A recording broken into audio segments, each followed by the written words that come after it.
Vai atualizando aqui toda a movimentação do nosso mercado financeiro, sempre trazendo as notícias, as reações dos mercados e ouvindo opiniões de grandes especialistas. Chegou a hora da gente começar a nossa rodada de entrevistas. Vamos receber Juan Carlos Arruda, CEO do Ranking dos Políticos. Muito bem-vindo, Juan Carlos. Obrigada pela sua presença. Muito bom dia, Paula. Muito bom dia a todos que nos acompanham. Uma honra estar aqui com vocês. Obrigada, prazer é sempre nosso. Primeiro lugar, querer entender um pouco da sua leitura de todo esse cenário que nós estamos vivendo em relação aos três poderes, justamente aí, talvez muito mais pontuado agora por conta dessa decisão de Flávio Dino, que inclusive agora todos os ministros já formando aí maioria colegiado sobre essa decisão, os impactos que você acredita, que de fato isso pode vir a acontecer, principalmente esse relacionamento conturbado agora que fica entre legislativo, executivo e judiciário. Bom, essa não é uma briga nova. Ao longo dos últimos anos, a gente tem visto aí um acirramento entre os poderes da República, né? Nossa República formada aí pelo Poder Executivo, que naturalmente executa o orçamento, executa as políticas públicas brasileiras, o Legislativo, que vota e fiscaliza o nosso Poder Executivo, e o Judiciário, que é o guardião da nossa Constituição. Mas, a bem da verdade, nós temos visto aí ao longo dos anos um grande acirramento e tensionamento entre esses poderes.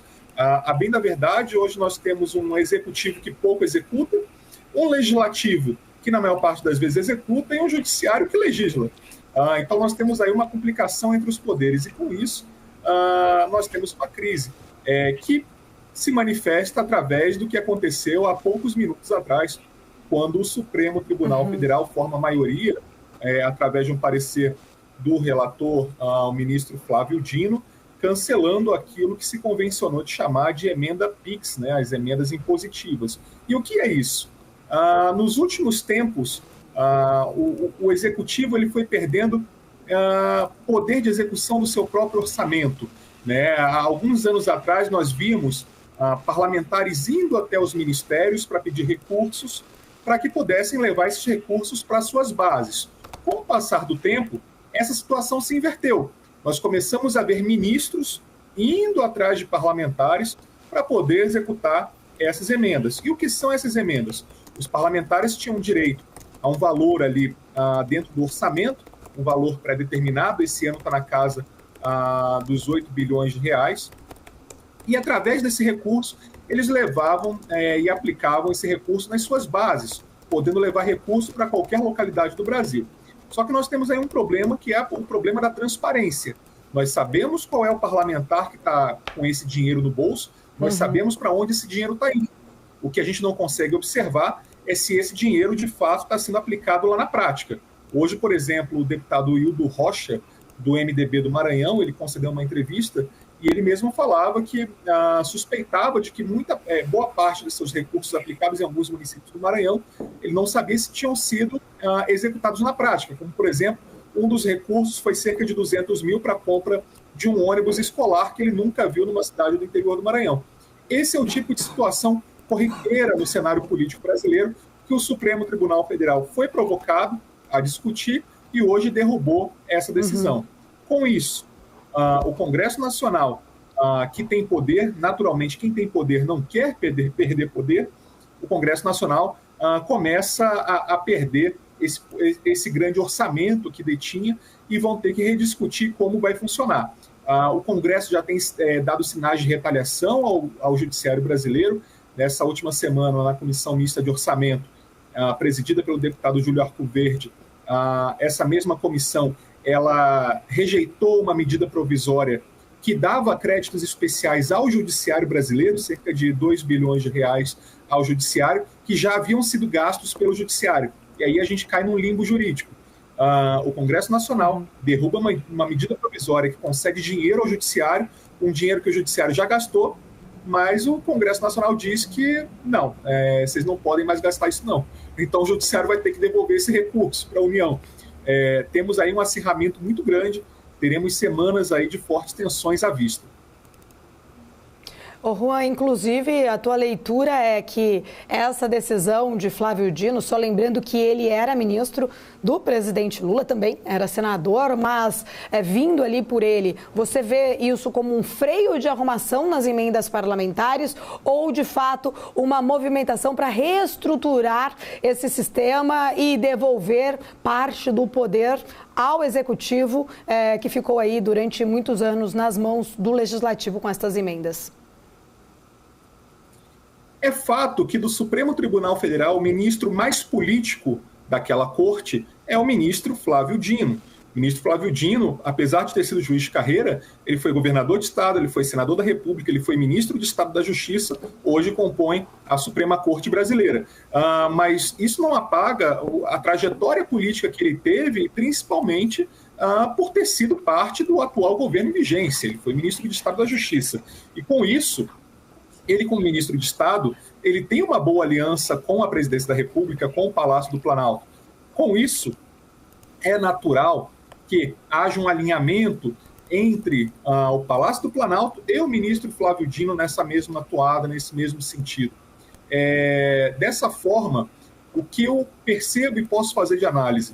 O ministro Flávio Dino, percebendo uma atuação, um uso desregrado dessas emendas, ele quis fazer um freio de arrumação, mas também com um auxílio e tentando auxiliar o Palácio do Planalto.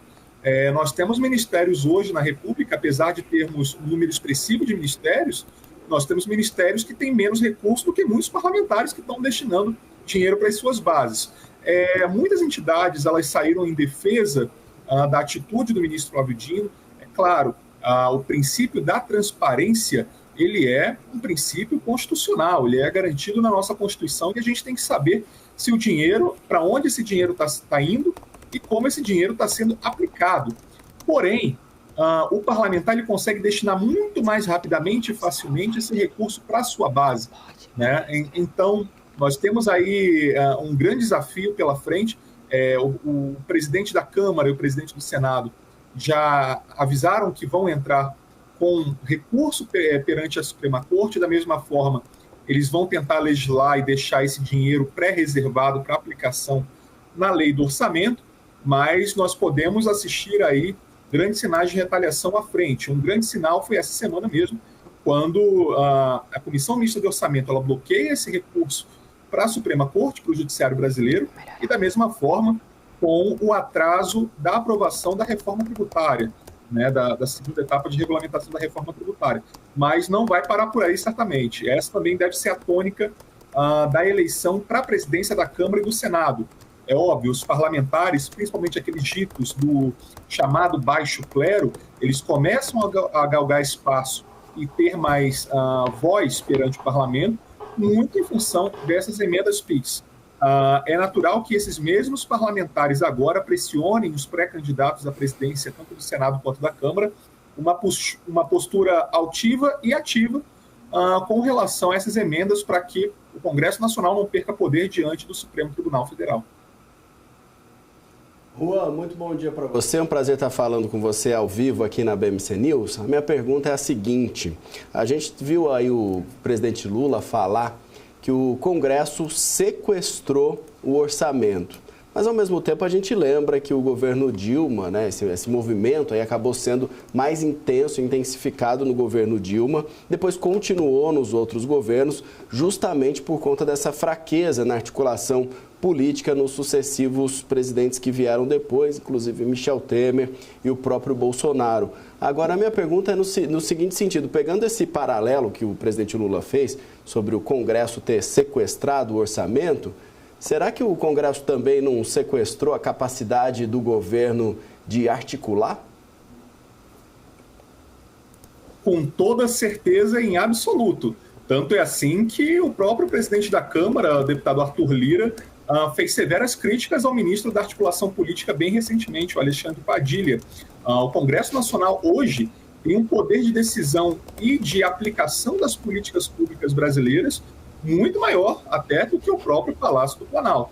Nós vivemos uma espécie de semipresidencialismo, né, aquilo que se convenciona no Brasil. Mas isso se forma a partir do governo Dilma II. O governo Dilma II, quando se instala, era um governo muito fraco, se intensifica a partir da gestão de Michel Temer e condiciona a partir da gestão de Jair Bolsonaro. O presidente Lula, ele geriu o país, né, entre 2003 e 2010, né, janeiro de 2011, portanto, mas a realidade do Brasil de hoje, de 2024, é muito diferente do Brasil daquela época, né? O presidente Lula, ele não tem a mesma tranquilidade de governança e governabilidade mesmo do país como era naquela época, quando nós tínhamos um Congresso Nacional que pouco freava. Bem da verdade, nós tivemos a CPI do Mensalão, tivemos algumas derrubadas de MPs à época, mas são países bem diferentes do Brasil da primeira etapa do século com o Brasil a partir de 2024. O que nós temos hoje é um Congresso Nacional com uma postura muito mais ativa, tanto perante o Supremo Tribunal Federal quanto perante o Palácio do Planalto. E assim a gente pode dizer, o Congresso Nacional derrubou medidas importantes do governo, como, por exemplo, o governo queria acabar com boa parte do marco do saneamento. O Congresso Nacional foi lá e disse não. O governo teve algumas medidas provisórias derrubadas. O Congresso Nacional teve uma postura altiva e ativa. E o Congresso Nacional não quer perder esse poder. Então, a capacidade hoje de articulação do Brasil, quem realmente executa as políticas públicas, é o Congresso Nacional, é o poder legislativo brasileiro. Juan, uma dúvida, né? Queria entender um pouco da sua leitura. A gente viu no final ali do ano passado, se eu não me engano, em novembro, outubro, novembro, a votação daquela PEC que limita o poder do voto monocrático, que foi aprovada, inclusive, no Senado. Ela está na gaveta de Arthur Lira, né? Ali, na época, até então, muitos analistas aqui com quem a gente conversou chegaram a tratar ali que vai ficar na gaveta do Lira, que não sairia ali, de fato, que a gente vê muito mais, talvez, incômodos entre o Senado e o Executivo e o Legislativo e o Judiciário, perdão. Teve toda aquela questão também da discussão paralela, né, com pautas mais ideológicas sobre aborto acontecendo, Senado colocando que o Supremo estava fazendo ali um interpoder, né, uma interposição, e o projeto ali daquela PEC monocrática na gaveta de Arthur Lira. Será que Lira tira da gaveta agora esse projeto, traz essa discussão, de fato, até porque a gente vai ver aí essa insatisfação por muitos deputados que acabam sendo aí prejudicados e ficando irritados com uma decisão que foi monocrática de Flávio Dino? Essa é uma das balas de prata que o presidente da Câmara tem ali guardada no seu bolso, né? Essa é uma grande verdade. Todas as vezes que o Congresso Nacional percebeu que o Poder Judiciário passou um pouco da linha ou acirrou a corda, o Poder Legislativo deu sinais muito claros e a mensagem foi nítida, né? Não foi assim com a PEC das drogas, o Supremo liberou certa quantidade de utilização de maconha, de porte de maconha. O Congresso Nacional foi lá, através do Senado Federal, e aprovou a rejeição dessa mesma medida. Com o aborto, a Câmara dos Deputados quis dar um sinal também, e assim tem sido também com a própria PEC das decisões monocráticas. É uma bala de prata que o presidente da Câmara tem ali guardada, mas, ao mesmo tempo, o presidente do Senado também tem uma PEC que está pronta para plenário, que também seria uma bala de prata, que é o mandato fixo para ministros do Supremo de até 10 anos. Ou seja, com essa PEC, caso aprovada seja, os ministros do Supremo teriam um mandato de apenas 10 anos. Hoje, nós temos ministros do Supremo que devem ficar até 2050, 2060 no mandato, em função da sua idade. Assim vale para Cristiano Zanin, assim para André Mendonça, para Dias Toffoli, que são ministros mais jovens. Então, o Congresso Nacional, tanto a Câmara dos Deputados quanto o Senado Federal, eles podem tirar esses projetos da gaveta a qualquer momento, em sinal claro de retaliação ao Poder Judiciário. Espera-se uma postura do Poder Judiciário de não acirrar ainda mais essa corda, né? Não esticar essa corda. É um momento de pacificação de país. Isso era esperado muito em função da última matéria da Folha de São Paulo em relação ao ministro Alexandre de Moraes, que a corda ela não fosse mais esticada ainda entre os poderes da República, mas o que se percebe é que nós teremos ainda um acirramento maior e teremos certas consequências nos próximos dias. Bom, e aguardar o grande debate. De toda forma, temos essas duas PECs aí prontas para serem votadas, tanto a PEC do fim das decisões monocráticas, quanto o mandato fixo para ministros do Supremo Tribunal Federal. Juan, e que tipo de impacto você acredita que isso pode ter, tem ali, de fato, na percepção pública sobre a legitimidade, sobre a eficácia, de fato, das instituições democráticas do país? Nós temos hoje uma crise nas instituições, né? As instituições elas são pouco confiáveis na análise de pesquisas qualitativas, né, feitas por grandes institutos, então a gente já percebe que a população brasileira ela já não bota muita fé nessas mesmas instituições, né?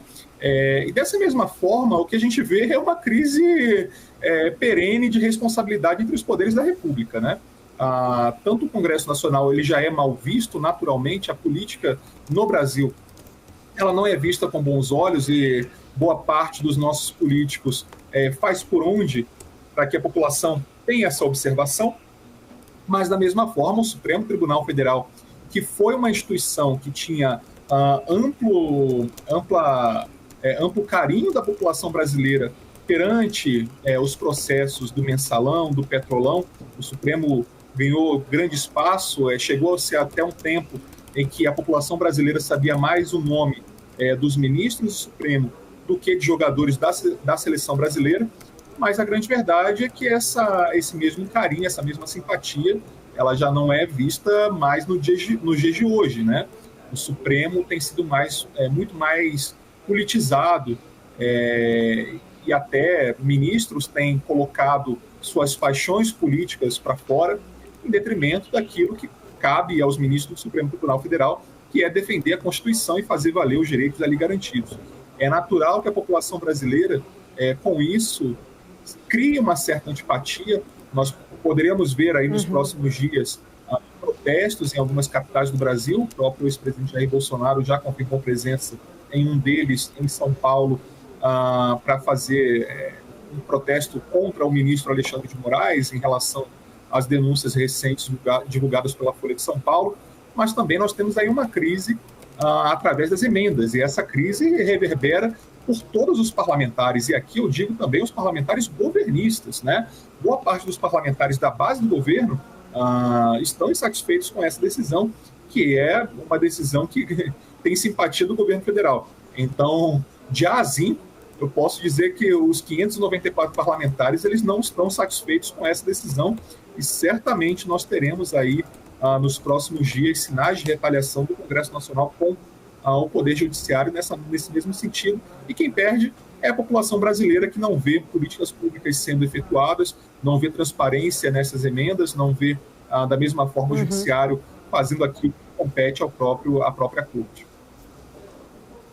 Juan, quero agradecer com toda certeza, já fica o convite para voltar, porque a gente vai ter muito assunto ainda pela frente para a gente discutir sobre este